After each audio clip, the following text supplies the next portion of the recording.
O programa a seguir é uma produção independente. Seu conteúdo é de total responsabilidade de seus idealizadores.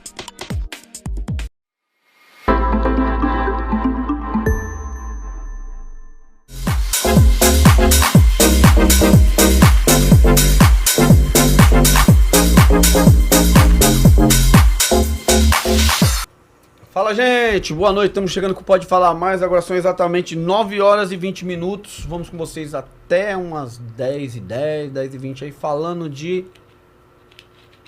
Hoje o tema ele é polêmico, hein?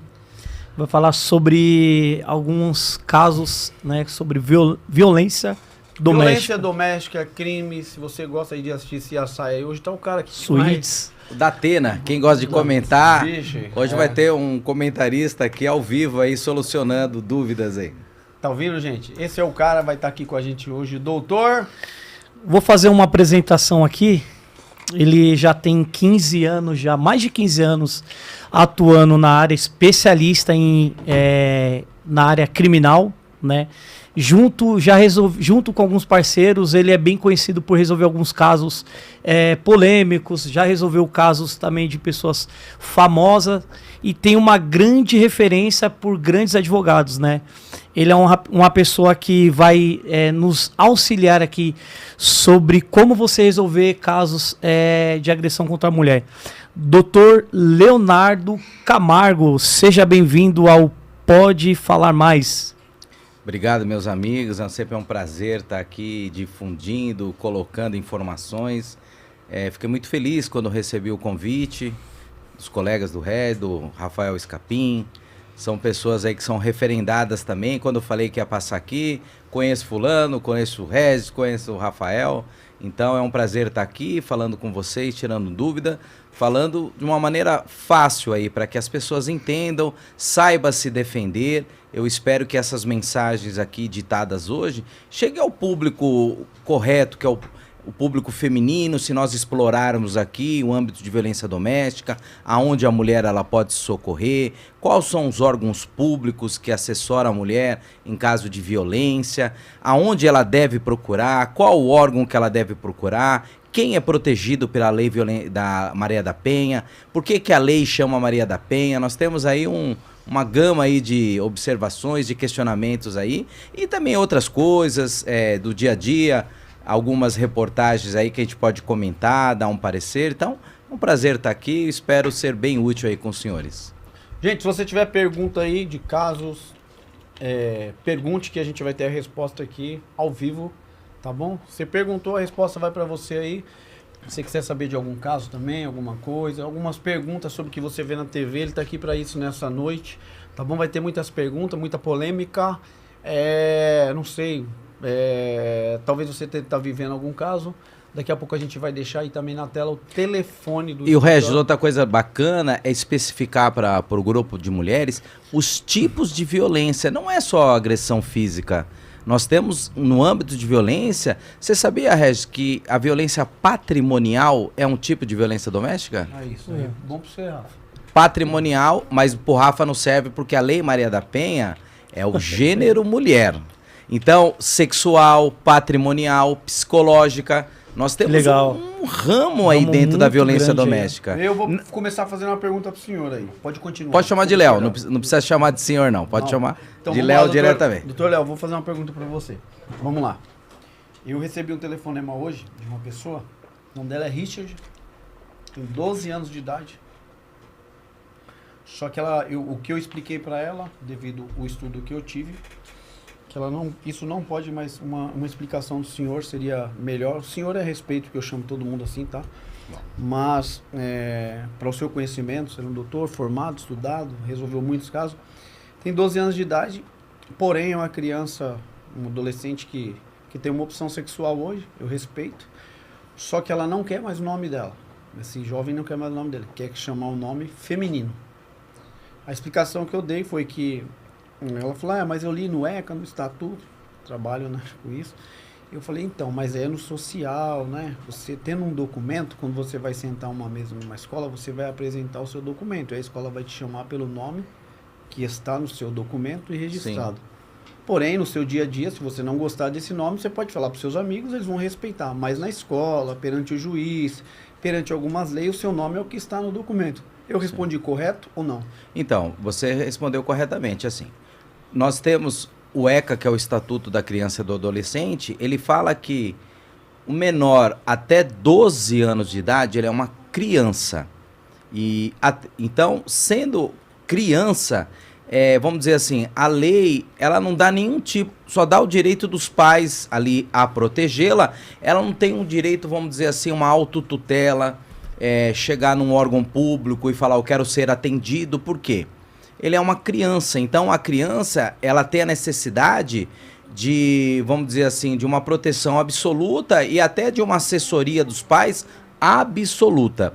De 12 aos 16 anos é pré-adolescente e de 16 a 18 anos é adolescente. Então, o pré-adolescente, ele tem algumas, pode já intitular algumas coisas, pode inclusive estar em juízo, manifestar em juízo, de 16 a 18 também pode também, com assessoria.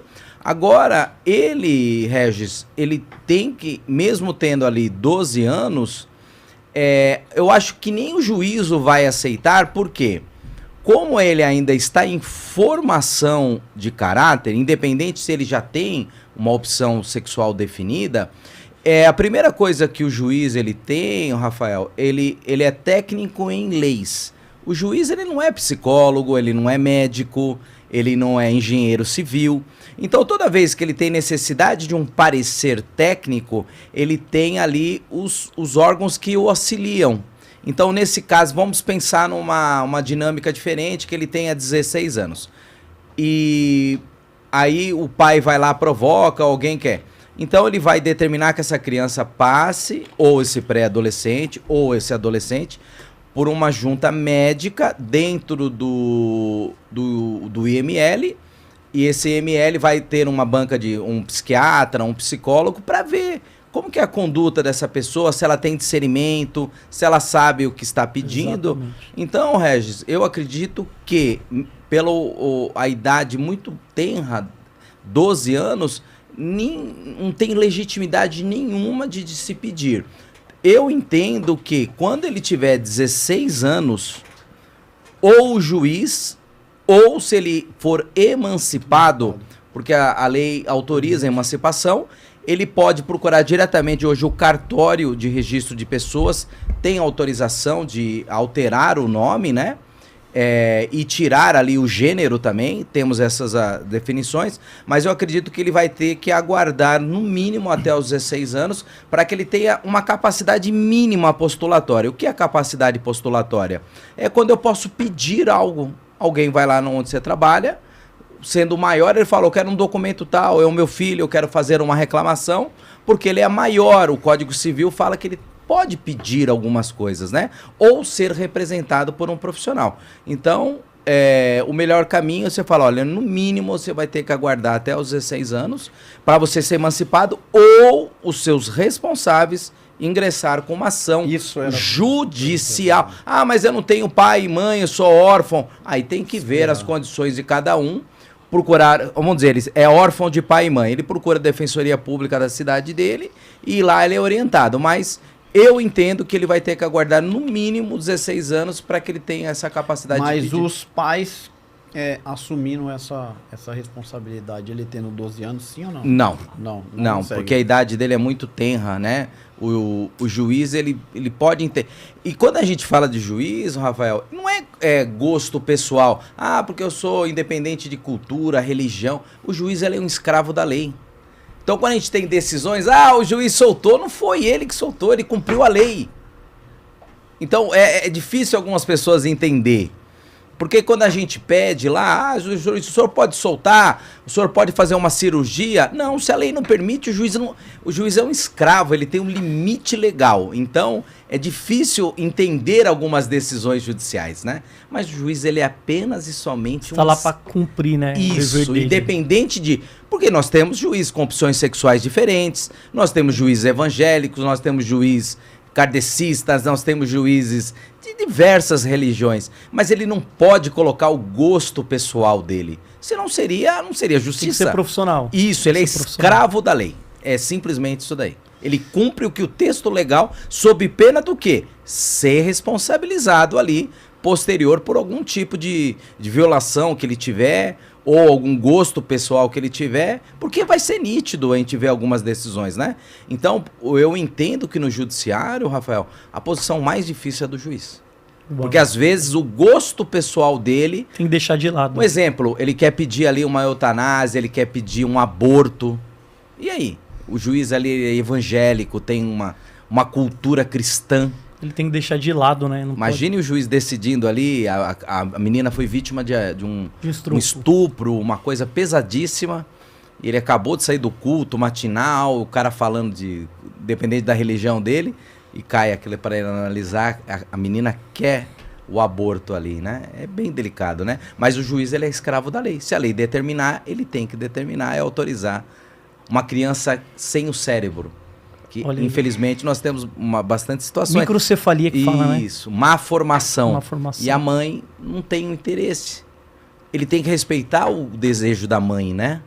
A mãe é a genitora, né? A mãe que tá... Mas se a lei autoriza, ele vai ter que afastar os dogmas dele e determinar ali que se faça ali o aborto daquela criança. Eu sei que hoje tem muitas pessoas que ela não tem condições de pagar um advogado. Ou seja, uma separação, alguns crimes também. A gente sabe que, às vezes, lá, na hora, o próprio fórum, sei lá, não sei, eles nomeiam um advogado, uma coisa meio que assim, posso estar errado por ser leigo no assunto, mas o senhor pode explicar.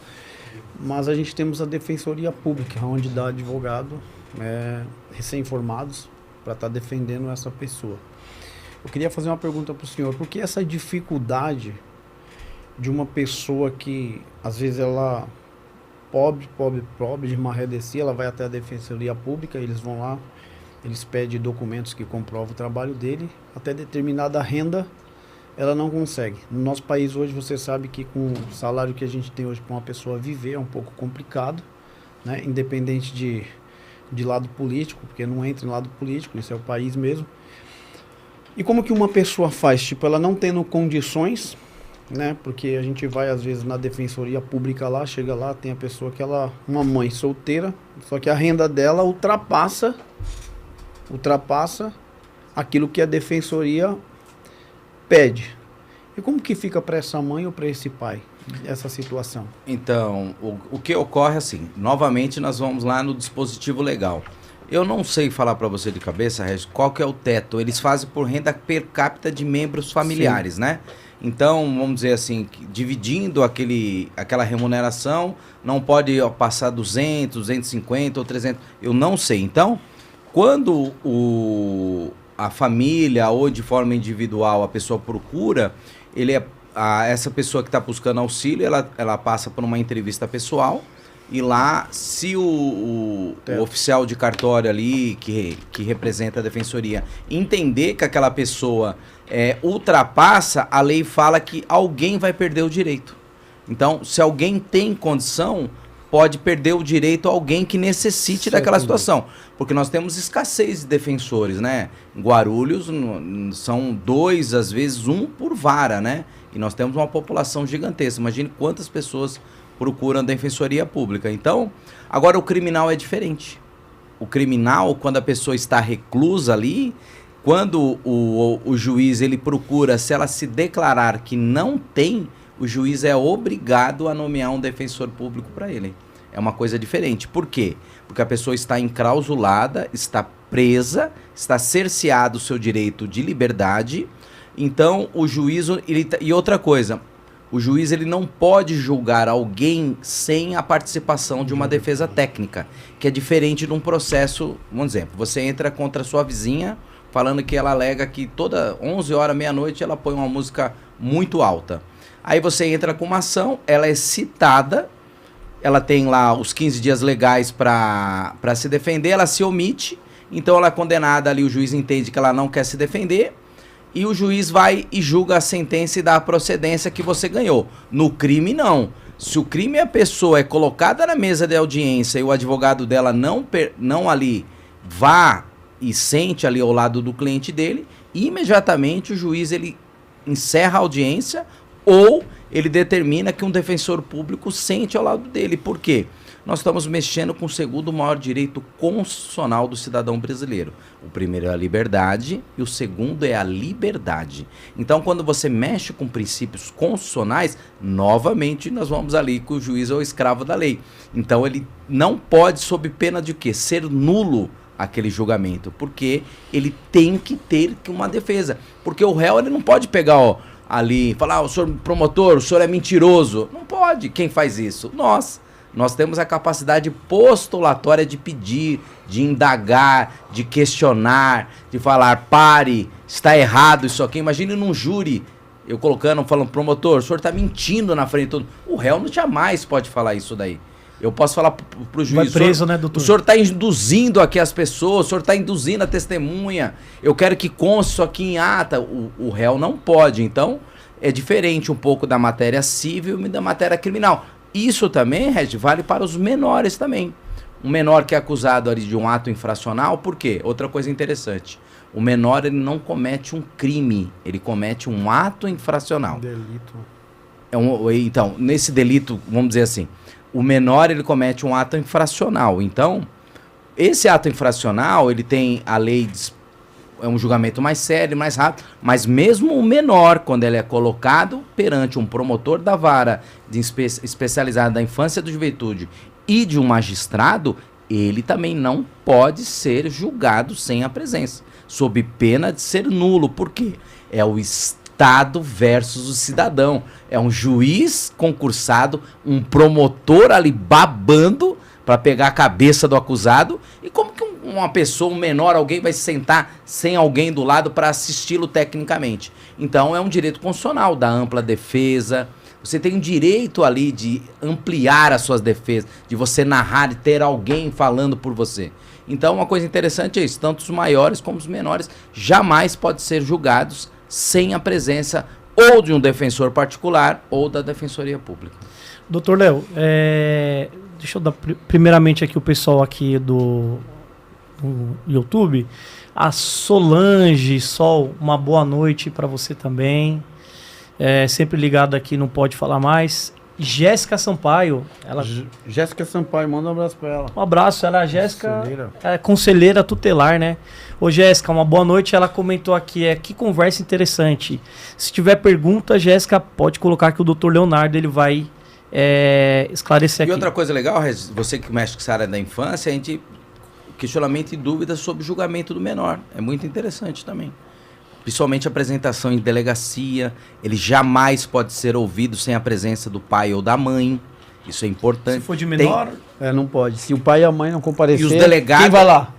O conselheiro. Mas ele jamais pode ser ouvido sem a presença de um maior de idade, sob pena de ser nulo. Por quê? Novamente, é um menor, um adolescente dentro de um ambiente... Coloca uma pessoa assina qualquer coisa, manifesta qualquer coisa ali, a pessoa assina qualquer coisa. Miriam Borges está mandando um alô pro senhor. Obrigado. Miriam Regis, né? Miriam Regis? Boa noite, olá a todos. Regis? Olá, doutor Léo. Dá uma olhada aqui. Mandar um beijo pro pessoal aqui. Obrigado a vocês aí. Gente, vocês quiserem fazer pergunta pro doutor aí, pode fazer, ele vai responder para vocês. Ele vai mandar beijo ali, porque ele também tá no dele ao vivo ali, ó. Fala aí, doutor. Então, por aqui também. Vamos tumultuar. Vamos fazer perguntas picantes aí. Polêmica. Vamos pra polêmica. Posso fazer uma polêmica? Vamos lá, que nem um ratinho. Eu vou fazer uma que correu na mídia aí. Vamos. Eu ia falar, a Bíblia diz, olha, costume. Doutor, é possível condenar uma pessoa. O juiz, lógico, o senhor vai defender o lado doutorado do senhor. O promotor... ele condenar uma pessoa de um crime que diz ele matou tal pessoa, mas não achou esse corpo. E esse cara, ele tá sendo acusado, ele vai preso. Bruno.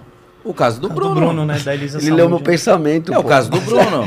Porque, assim, todo crime tem que ter autoria ou materialidade. Então, a materialidade não houve o encontro do cadáver. Mas houve fatos ali com, vamos dizer assim, o promotor, que é o fiscal da lei, é o que promove a acusação, ele levou indícios fortes, porque antes de uma pessoa, para ela ser julgada, tem que ter indícios. O que que é? Olha, você teve ali, o corpo foi encontrado ali, a pessoa saiu ali, o seu carro... O rastro do seu carro passou ali, o seu celular. A Elisa Samud, como que chegaram na doutora? O GPS do carro dele passou nas redondezas onde o corpo... Então, pode ser sim. Mas daí a defesa é um campo de exploração da defesa, né? Não encontraram o corpo, então é aquele debate. O promotor falando de indícios que aquela pessoa passou naquele horário, o radar passou perto da casa da pessoa. Hoje o celular é amplamente rastreado. Por mais que você, vamos dizer assim, não está sendo rastreado, não sei se vocês sabem, toda vez que eu me desloco, nós temos as herbes, que são a retransmissão. Então, aqui no centro tem da Vivo, da Claro, da Oi, da TIM. Toda vez que eu passo perto, o meu celular, ele retransmite o sinal. Porque para que eu fale, eu tenho que mandar o sinal, o celular manda para a torre, e a torre manda para o satélite e dispara. Então, por mais que você fala, eu estou... Sabe aquela brincadeira, estou invisível? Não existe aquela brincadeira, estou invisível. Você passou do lado de uma herb, você é detectado. Então eu sou uma herb, então, porque ontem eu passei na rua Tapajós, o Abner estava de costa lá, conversando com os caras lá, então... Eu ia até tirar uma foto Primeira dele. coisa... Tava ou não tava? Curiosidade, a primeira coisa que um promotor pede, um delegado pede, é a herb. Porque o cara fala, não passou? Tá bom, doutor, então ele não passou? Vou aprender o celular dele, vou pedir a quebra dos sigilos telefônicos dele, e eu quero saber naquela região se ele passou lá. Aí o corpo... O homicídio foi às 23h50, 23h45, ele tava na rua, né? Então já começa, são os indícios. Aí o delegado fala, vou começar a investigar essa pessoa. Aí pede o radar, o cara tomou a multa, então são indícios, né? Mesmo o corpo não sendo encontrado ali naquele local. Então aquela brincadeira, tô invisível, não existe. Não existe, não. Não tem, porque hoje a pessoa ela é amplamente detectada onde ela que ela passa. Então, doutor Léo, qual que é o segredo, assim, o que é necessário para ter um ótimo resultado na área criminal? Você que é especialista nessa área, para outros advogados que têm como objetivo seguir essa carreira, qual que é o segredo para você obter esse sucesso? Eu acho assim, Rafael, o primeiro, o time nosso... é acreditar na sua defesa.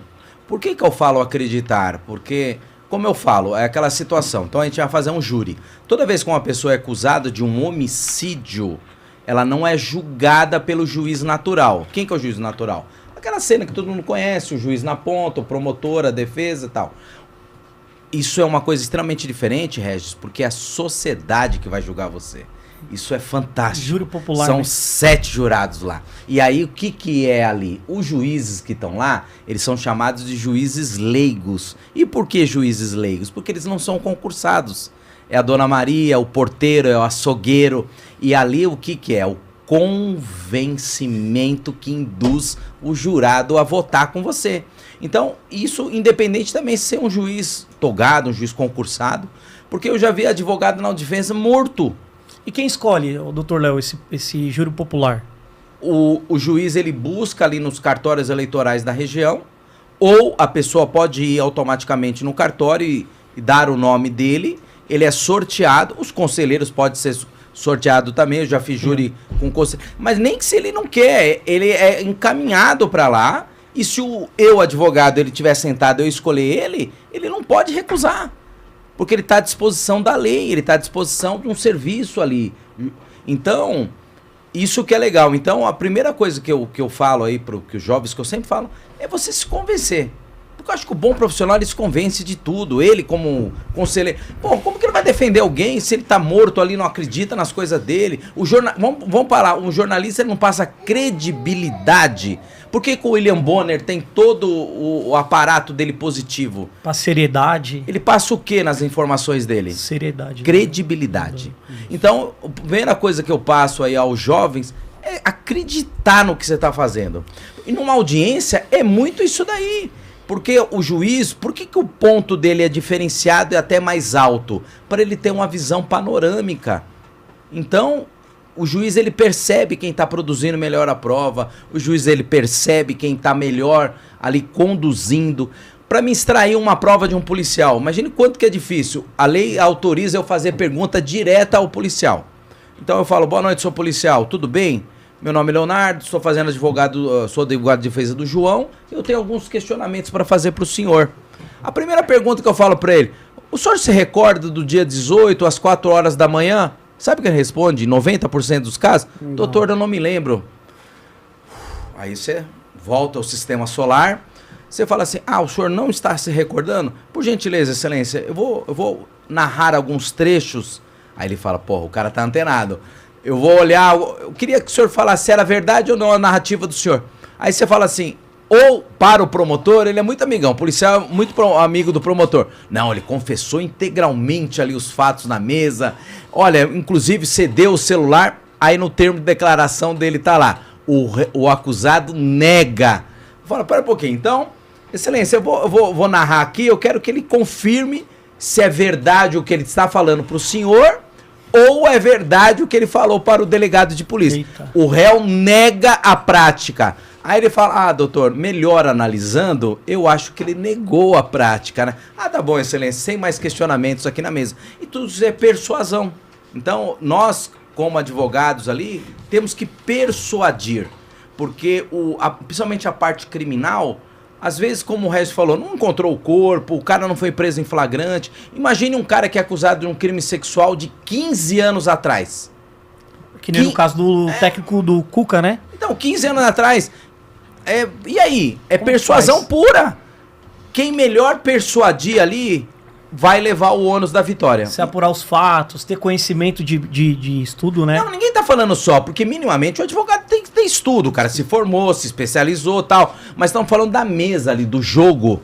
Aí é persuasão pura. Quem melhor persuadir leva às vezes a vitória. Doutor, mas existe a possibilidade de um advogado ele estar despreparado em uma audiência? Sim, lógico. De chegar lá ao ponto de, por mais que ele estudou ali anos, ele não está preparado para rebater o outro lado ali. E vou dizer mais ainda, tem alguns casos, Rafael, que o juiz declara o réu indefeso. Por quê? Novamente, Regis, nós estamos mexendo com o segundo princípio constitucional. O primeiro é a vida e o segundo é a liberdade, não é? Então, às vezes eu tô lá na audiência, não sei o que eu tô fazendo, não sei meu nome direito, o réu, o promotor passando o trator em todo mundo na mesa. O juiz, por ser ato legalista, o juiz fala, senhores, só um minutinho, estou declarando o réu indefeso. Aí aquele tipo novela. Por quê? O réu tá totalmente indefeso, porque uma má defesa técnica, 15 anos de reclusão, uma má defesa técnica, 30 anos de reclusão, e aí? E depois não dá pra retornar a fita lá e falar, vamos acertar. Quero fazer uma pergunta pro senhor que todo mundo faz, ou melhor, todo mundo quer fazer e não faz. Polêmica. Muita polêmica mesmo que eu vou falar. Porque ninguém tem coragem de fazer essa pergunta. Depois o senhor me pega a hora que acabar, se o senhor quiser me pegar, pode me pegar. Mas eu acho que eu corro mais do que o senhor, porque eu jogo bola. Mas vamos lá, advogado mente? Omite. Perguntei, ó. Boa, mais uma vez, coragem. Advogado mente? Omite. Ouviu, gente? Agora eu não sei se ele vai me processar depois dessa. Eu tô lascado. E sabe por que eu falo com propriedade isso daí? Porque nós defendemos... Eu não defendo pessoas. Defende o direito. Eu defendo interesses. O interesse não é meu. Por quê? Hipocrisia, como eu estava falando esses dias para um podcast aí para uns jovens, segunda-feira, mandar um abraço aí para meus amigos na Trincheira Penal.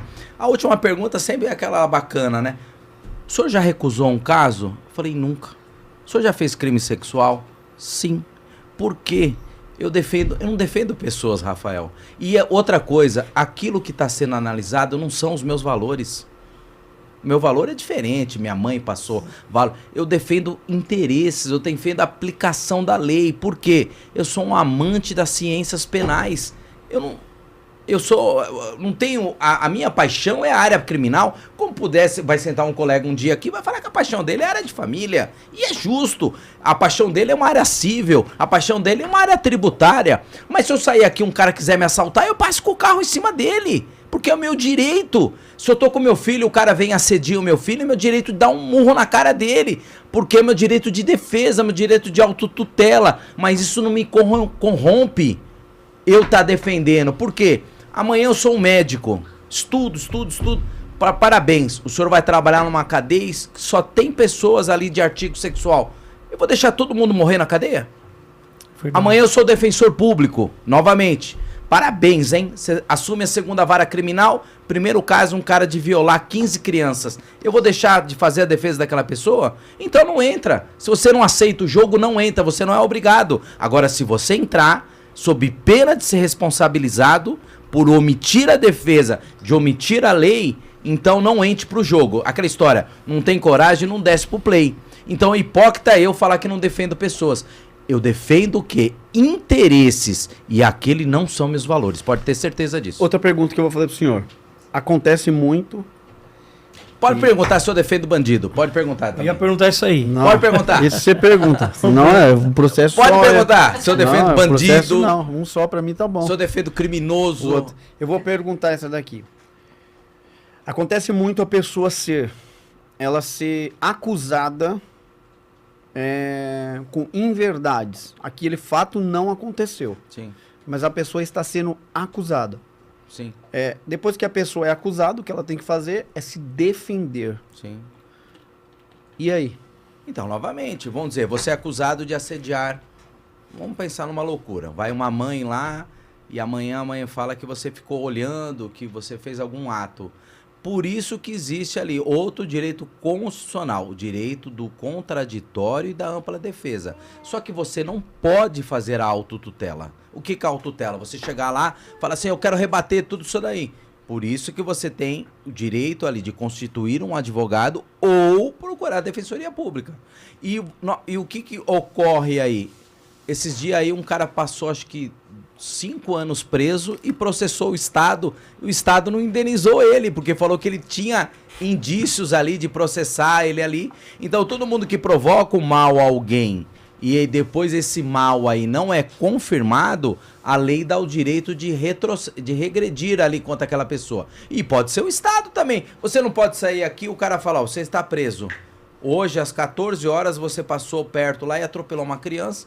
Falou, não tava lá, eu tava com a minha esposa, tava num supermercado. Não, a câmera pega o seu carro, pega no...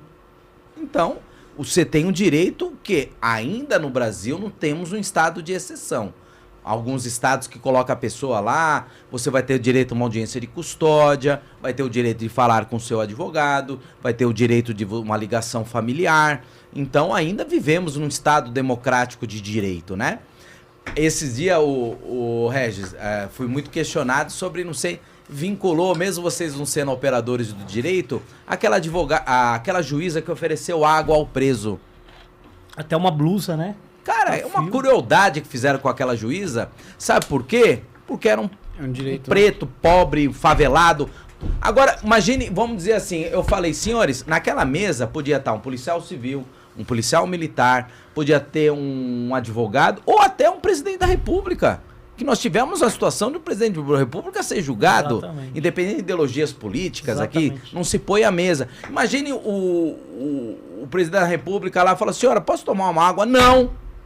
Que isso? Que estado de loucura nós estamos? Então o que aquela juíza fez foi apenas e somente ali aplicar a lei de novo. Porque um dos princípios também da Constituição chama-se dignidade da pessoa humana. E o que é a dignidade? É você tratar a pessoa de forma humana.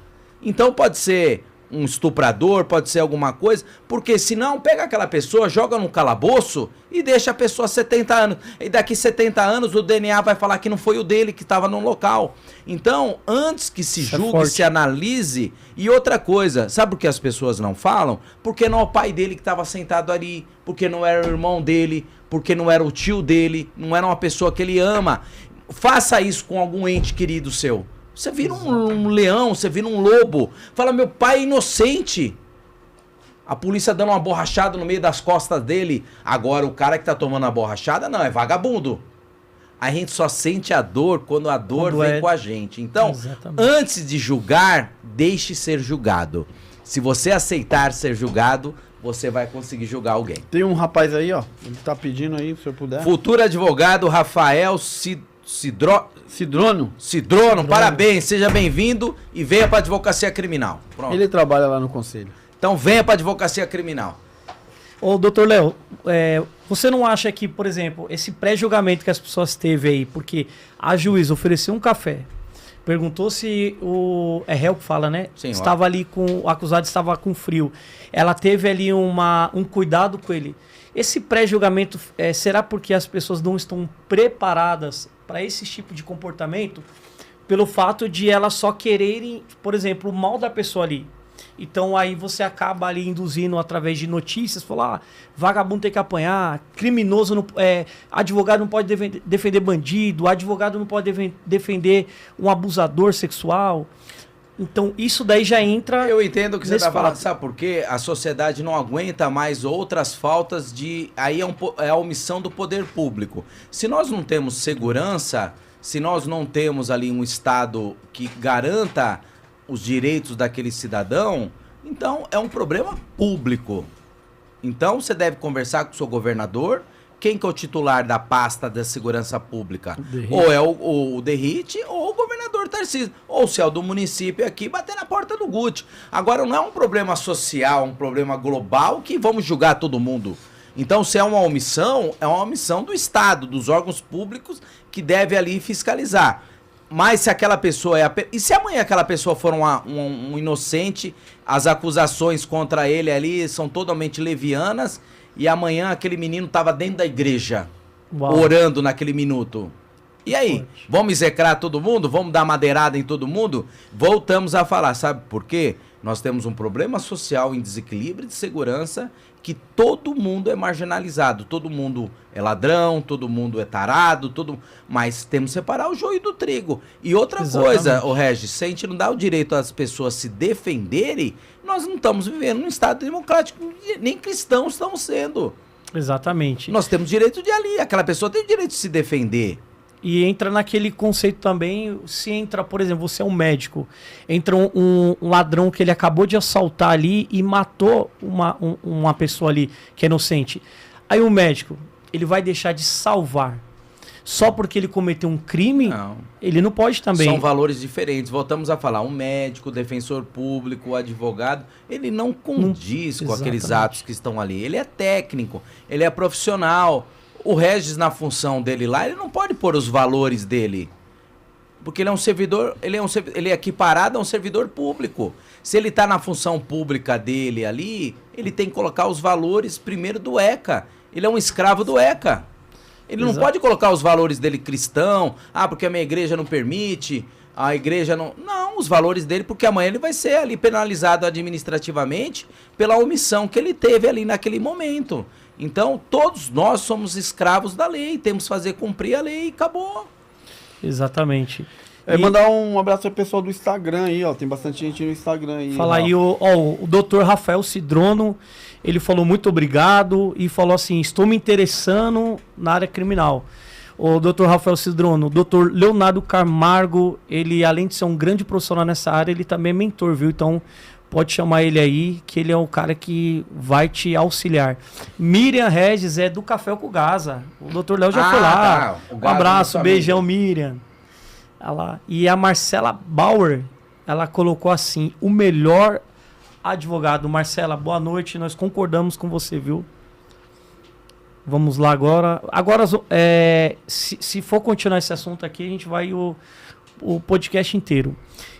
Vou trazer uma polêmica aqui que vai ser provavelmente já na segunda semana de fevereiro, nós vamos trazer ela aqui. Doutor Léo, vamos falar agora sobre violência doméstica. E uma pergunta que eu gostaria de fazer, desde já, porque eu vou encaminhar para essa pessoa que vai estar aqui no podcast, né? Como que a mulher hoje ela consegue se defender publicamente, porque ela tem um direito ali de expressão, né? De falar sobre o que está ocorrendo, né? Principalmente quando ela sofre uma ameaça por parte de autoridades. Doutor Léo, o senhor falou aqui nos bastidores, eu gostaria que o senhor mencionasse, porque vai ser muito importante, né? Essas suas informações para as mulheres que foram agredidas, né? E são agredidas em casa, no trabalho, de alguma forma. E o doutor Léo, ele vai esclarecer aí como a mulher ela faz ela acusa publicamente, como ela se defende. Então, a primeira coisa é explicar a Lei Maria da Penha. A Lei Maria da Penha, ela protege o quê? O gênero mulher. E o que é o gênero mulher? E hoje, Scapim, novamente aí saindo um pouco aí de princípios religiosos, um travesti hoje é identificado como mulher. Se a pessoa chegar lá, Regis, que você falou que a pessoa se identifica ali como mulher, o delegado ele tem que atender a pessoa. Porque ali, se o gênero é mulher, ela se identifica como mulher daquela relação homoafetiva, o delegado ele é obrigado, sob pena de ser responsabilizado. Então, vamos dizer assim, o homem ele é transsex e é casado com um homem, e ele ele se identifica como mulher, aquela mulher também, aquele transsex pode ser protegido pela Lei Maria da Penha. Um casal de duas mulheres, ele é protegido pela Lei Maria da Penha. A própria mulher ali, em âmbito de violência, ela, vamos dizer, precisa das medidas protetivas. Vamos dizer assim, em Guarulhos nós temos a felicidade de ter uma delegacia de defesa da mulher. Mas só que nós temos um problema crônico aqui em Guarulhos. Qual é? Essa delegacia não é 24 horas. Ela funciona no horário administrativo, de segunda a sexta-feira. E aí, quando dá 5, 6 horas, qualquer tipo de flagrante é remetido para as delegacias que cuidam da área. Vamos dizer, primeiro DP, segundo DP, terceiro DP, quarto DP e até o 9º DP que nós temos aqui na cidade. Então, é errado aquele posicionamento que, vamos dizer assim, a mulher, ela procura ali a defesa dela numa delegacia diária e o delegado não quer atendê-la. Sob a manifestação, nós não somos uma delegacia especializada. Não, está errado. Ele é um policial militar, está prevaricando ali a defesa daquela mulher. Então, você, mulher que está escutando, você pode procurar qualquer delegacia de polícia que eles têm o dever funcional e legal de minimamente te orientar. E se aquele crime é flagrancial, a mulher, ela pode falar, o agressor está aqui, o agressor está... Essas viaturas, tanto da Polícia Civil como da Militar, ela tem um dever legal ou de ali diligenciar até o local, fazer a prisão daquele agressor e encaminhar a autoridade policial para que ela determine quais são os atos futuros. Então, a primeira coisa que a mulher ali, sendo vítima ali, ela tem que ligar 190. E outra coisa, a Prefeitura de Guarulhos tem uma situação especial...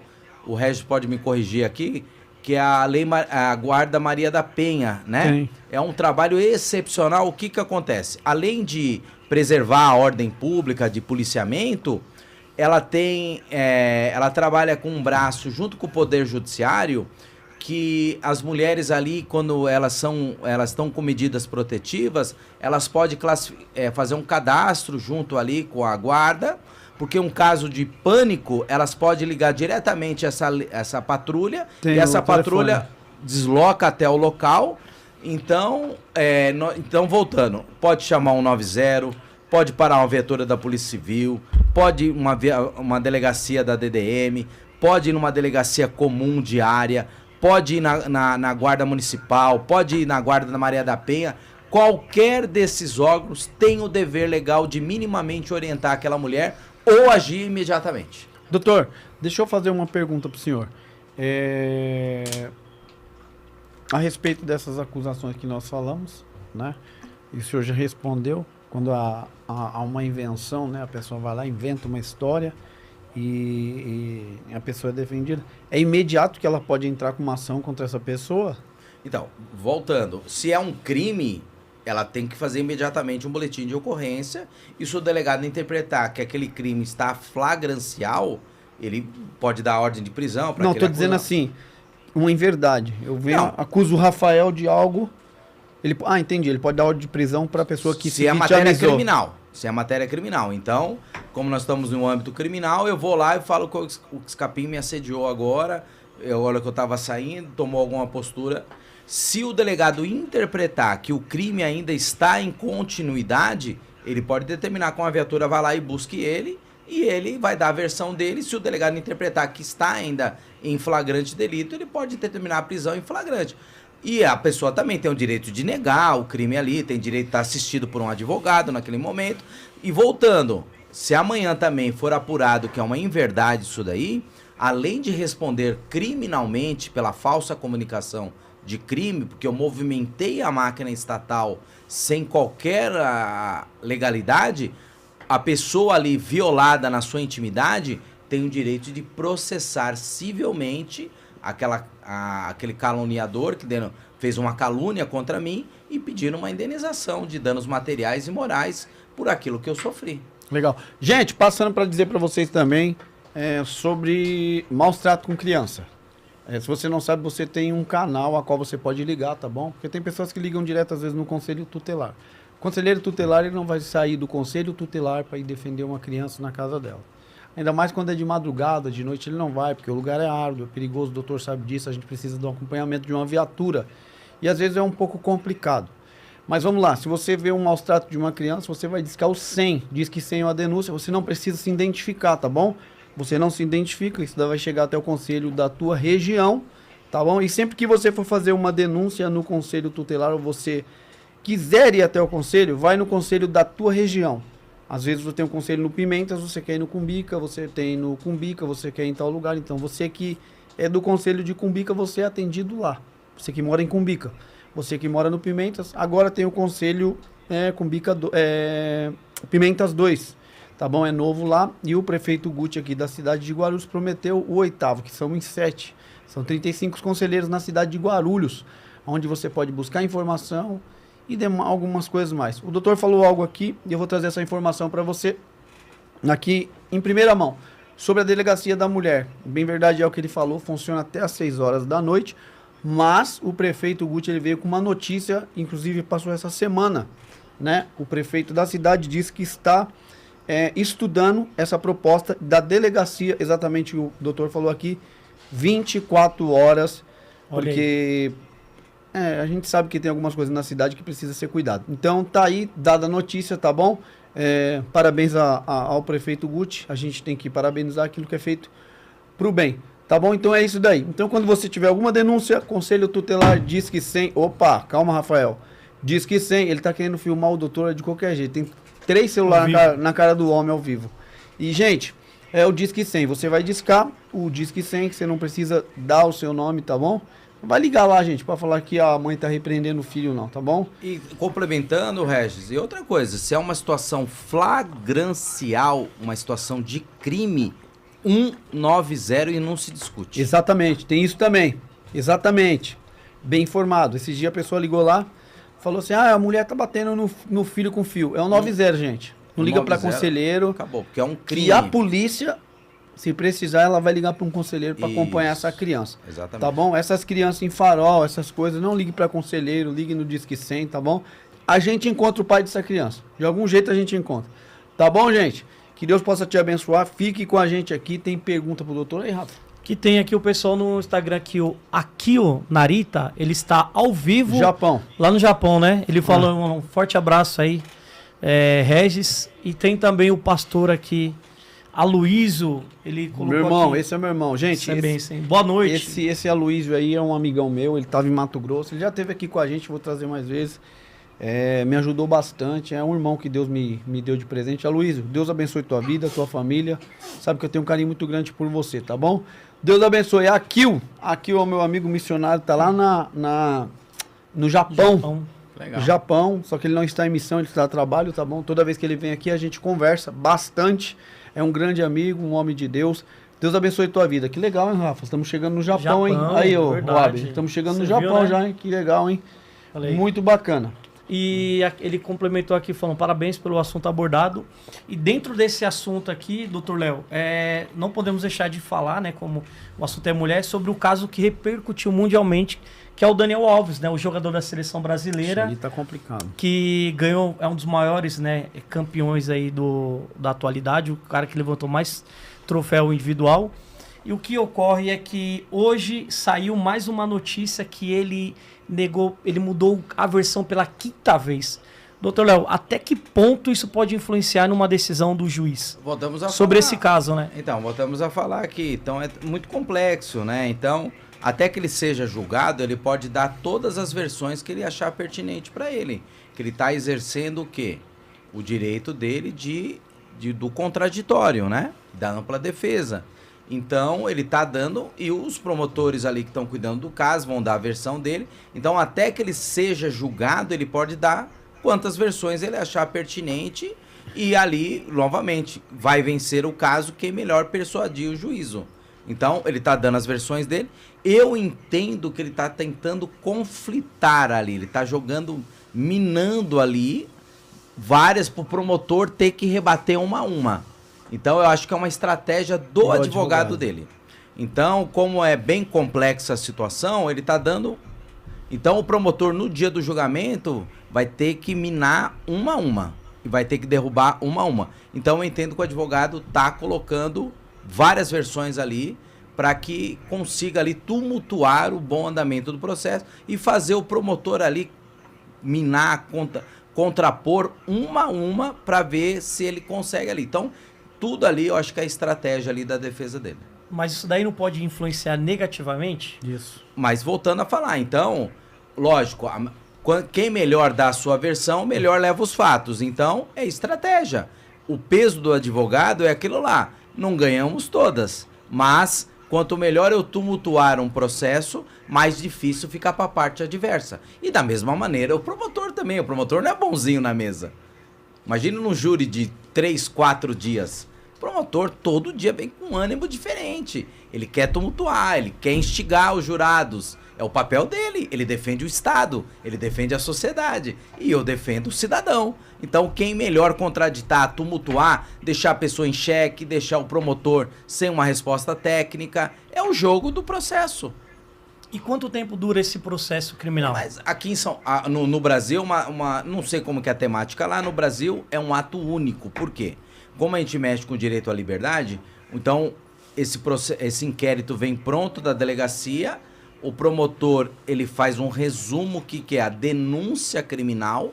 A denúncia é uma peça muito importante do processo, porque lá vai estar falando, o Rafael é acusado do crime A, B e C. Então, a partir desse momento, você sabe o que exatamente o promotor que defende o Estado está te processando. E hoje no Brasil a regra é uma audiência una. O que é uma audiência una? O juiz marca um dia e uma hora e todas essas provas são produzidas ali e o juízo também, por mexer um princípio constitucional, por força de lei, ele é obrigado a dar a sentença no mesmo dia se você é culpado ou inocente. O júri tem algumas excepcionalidades, que às vezes são 5, 10, 15 pessoas estão sendo... Então, o júri tem uma exceção que pode fazer 1 dia, 2 dias, 3 dias, 4 dias. Eu conheci advogada que ficou 7 dias em plenária fazendo julgamento. E o juiz também, se ele entender que aquele caso é complexo, ele pode marcar 3 dias de julgamento. Às vezes Isso ele estando preso. Isso. Mas às vezes eu já fiz casos que foi ouvido 10 policiais. Mas a pessoa não estando preso, é um júri só, um julgamento só? Não, da mesma maneira também, se o juiz... Só que é mais célere, vamos dizer assim, o juiz, já fiz audiência que são 10 réus ali acusados, vamos dizer uma quadrilha. O juiz não dá pra fazer tudo num dia só. Só que ele marca segunda, terça, quarta, quinta e sexta ele acaba. Um réu solto, ele marca uma audiência hoje, daqui 4 meses outra, porque o réu está solto. Não tem tanta... Agora deixa eu perguntar pro senhor, quando que uma exposição, eu tô sendo acusado, quando que vira um inquérito? Depende da delegacia? Então, toda pessoa em matéria criminal nasce em âmbito de delegacia de polícia. Por quê? Lá a pessoa procura, seja violência doméstica, e vai contar um fato criminoso. Até aquele momento é um fato se aquela pessoa não foi presa em flagrante delito. Um exemplo, a viatura está policiando, o cara vai lá no carro do Rafael, quebra o vidro lá, pega o celular dele e sai. Então, um ato flagrancial. Então, o ato flagrancial é encaminhado imediatamente para a delegacia, as partes, imediatamente, a vítima, o autor, todo mundo é conduzido e a autoridade ali, por dever legal, vai ratificar a voz de prisão, vai relaxar o flagrante e tal. Agora é diferente quando a pessoa fala, olha, 4 dias atrás eu estava no ponto de ônibus, então ali é obrigado a instaurar um inquérito e apurar as provas que estão sendo feitas. Então vai ter que intimar a vítima, o possível autor dos fatos, colher testemunhos, colher provas técnicas. Se não tiver testemunha? Também pode ser feito, vai por indício, tem uma câmera. Se naquela rua o cara foi lá e matou o cara 4h30 da manhã, o padeiro saindo da delegacia, não tinha ninguém na rua, só que a câmera da porta da padaria pega o agressor. Então, são indícios de autoria, materialidade, provas técnicas. O juiz ele não julga só com a prova, às vezes, ali. Então tem que... Só com a boca. Não, sim. O do Daniel Alves, ele foi flagrado saindo do banheiro. Exatamente. Logo em seguida... No banheiro não tinha câmera, por violação. Mas acharam o sêmen dele na moça. Isso, prova técnica. Olha a prova técnica atuando aí de novo, o CSI. O CSI tá lá. Pegou o sêmen dele e com o exame de sangue dele, o material biológico confrontou de forma positiva, né? Aí a menina falando que ela saiu ali chorando. Então, uma série de construções indicam ele ser, porque ele não foi julgado ainda, indicam que ele ali praticou um ato sexual com aquela pessoa. Se foi consensual ou não, só a sentença vai dizer. Ele ainda é um acusado. Mas um acusado preso? Mas pode ser preso. Mas se a pessoa é presa em flagrante ali, e ali é constituído, o processo é nulo, a confissão dela foi sob tortura, a pessoa foi pega lá, era a única pessoa que estava na rua, quebraram ele na porrada lá, ele confessou, assinou, mas e depois... assim, ele tá preso também por causa do sêmen, né, doutor? Não, são indícios que levou ele à prisão. Indícios que levam ele, seu suposto. Hoje ele é um acusado. É tudo suposição. Na nossa Constituição diz que uma pessoa só pode, vamos levar aqui ao Brasil, só pode ser declarada culpada quando se esgota todos os meios de defesa.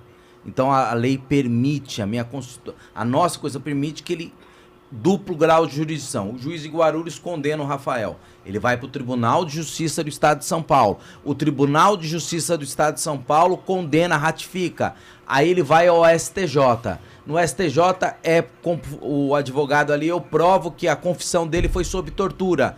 O STJ anula tudo. Então, nós temos aí o duplo grau de jurisdição. Por isso que nós temos aí um confronto entre advogados e policiais que é demorado aquela situação para declarar alguém. Mas isso aí, de novo, não é porque eu quero, porque o juiz quer, porque a Constituição Federal permite que todo cidadão brasileiro tem o direito de esgotar todos os meios de defesa dele. Ô, doutor, só para algo aqui. No caso do Daniel Alves, ele foi mais preso porque ele mentiu na primeira... E ele mentiu, e outra coisa, ele era um cidadão, o que ele é? Brasileiro. Então ele tava... Robinho, o caso do Robinho. Isso, então ele tava na Espanha. Se o juiz autorizar ele vir para cá, já era. Ele volta depois? Não. Ele pode fugir? A justiça espanhola pode entrar aqui e determinar a prisão dele? Não. Então o juiz, para garantir a ordem do processo... segura ele na prisão. Exatamente. E foi meio que, mesmo que se ele for condenado, estando aqui no Brasil, a nossa lei não exemplo, permite... ele cometeu esse crime aqui no Brasil. Então a lei fala que crimes praticados com violência, crimes hediondos, que há testemunha. Ele estava numa balada ali, fez isso aqui, nos barzinhos aqui de Guarulhos. O que ocorre? Tem uma série de testemunhas ali. Se o juiz colocar aquela pessoa, ele não pode ir lá e provocar um mal maior aquelas testemunhas. Aquela pessoa que está sendo acusada já tem um antecedente naquele mesmo crime e se soltar. Então, o juiz, ele analisa as condições de cada acusado pra ver, porque às vezes uma pessoa acusada de tráfico de drogas e tá solta. Então, vamos lá. É uma pergunta aqui, nós estamos finalizando. Uma pessoa, ela está sendo acusada de um fato, uma acusação. Então ele só torna culpado quando o juiz bater o martelo e condená-lo. Mesmo assim, ele tem direito a exercer todo o direito à defesa dele. Sim. Essa pessoa... Não só a primeira sentença o declara. No caso do Daniel, se é no Brasil, ele tem benefício por ele ser réu primário? Sim. O juiz pode, quando ele vai aplicar uma pena, a pena mínima é 5 anos e 4 meses. Um exemplo de um roubo. Aquela pessoa é o primeiro delito que ela está cometendo. O juiz é obrigado a dar a pena mínima. Só que esse mesmo caso é a 8ª vez que aquela pessoa... Aí o cara então, o juízo como... E para que serve a condenação, Regis? Não é um castigo corporal. A pena fala que é para ele interpretar o erro que ele cometeu. Para que serve a cadeia? É para que a pessoa se ressocialize. O que é ressocializar? Ela interpretar o mal e melhorar, se tornar um cidadão. Ah, mas a cadeia não faz. Aí, de novo, é um problema público. Não é um problema da lei. A lei fala que tem que ter trabalho na cadeia, tem que ter estudo, ensinamento religioso. A lei permite uma série de coisas, a lei de execuções penais. Ah, mas ele tá lá, a cadeia tá... Aí é um problema estatal. Ah, não tem professor, não tem comida. É um problema estatal, não é um problema da lei. É o problema do governador, porque o governador, quem cuida da pasta da segurança pública é o governador. Então liga lá no telefone do Tarcísio e faz uma reclamação para ele. Olha, o presídio que o meu marido tá não tem escola, não tem ensino religioso. Ele não tá cumprindo a lei. Então, voltamos ali. Então, todo cidadão, ele tem o direito até que ele se declare culpado. Por isso que fala, sentença transitada em julgado. É quando acaba todos os meios de defesa dele ali. Gostaria de fazer uma última pergunta, como passou muito rápido aqui, falando sobre essas saidinhas que teve, todo ano tem, todo polêmica. Final de ano. Essa Polêmica, aqui é uma de novo, polêmica. Voltou muita gente. Isso aqui é uma polêmica porque entra naquilo que o Dr. Léo falou, que também nós temos que pensar se fossem nossos familiares, certo? E também no caso que a pessoa ali, o réu, ele vai para a cadeia para poder ele aprender, se socializar, cair em si e voltar uma pessoa melhor. Dr. Léo, ainda funciona esse ato de que a lei agora ela sempre promoveu de soltar os bandidos, os criminosos durante Funciona, Capim. Sabe por quê? Por que serve, Regis, a saída temporária? Para se ressocializar. Aquele cidadão ele precisa ter contato com o mundo externo, senão vamos colocar... Ah, mas é um problema de roubo. Mas isso é um problema estatal, é um problema de segurança pública. Por quê? Por que não tinha policiamento aquela hora na rua? Não é um problema nosso, é um problema estatal de novo. Então, toda pessoa ali que está em fase de progressão de pena... Quem tem o direito da saída ali, temporária, são os presos que estão progredindo.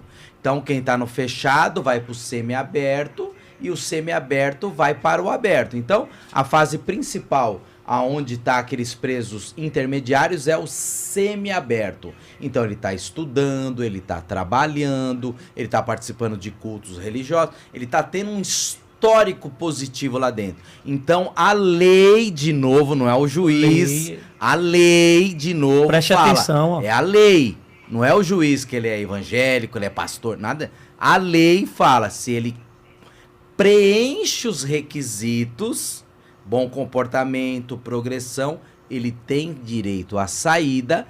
E qual é a finalidade da saída? Ele se ressocializar, encontrar os seus familiares, encontrar a sua família, entender que a sociedade é boa, que ele se preparar lá dentro, se reeducar lá dentro, ele vai sair um cidadão melhor ou vai sair com direito definitivo à rua.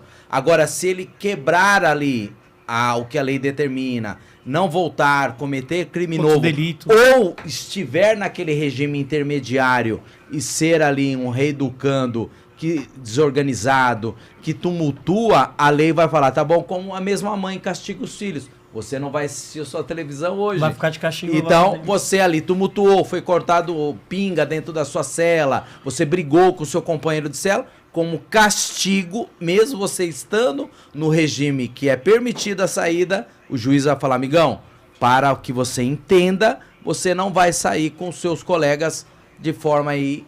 Então, tudo ali é feito de forma de ressocialização. A pena é um ato de ressocialização daquele indivíduo. Gente, a gente vai ficando por aqui. Deixar um abraço para você, doutor. Últimas palavras aí, manda um abraço aí pro seu pessoal. Obrigado aí por estar por aqui, sempre é bacana. O que eu indico para vocês, se vocês quiserem fazer depois um estudo aí, a gente vem uma vez por mês, comentar alguma matéria bacana.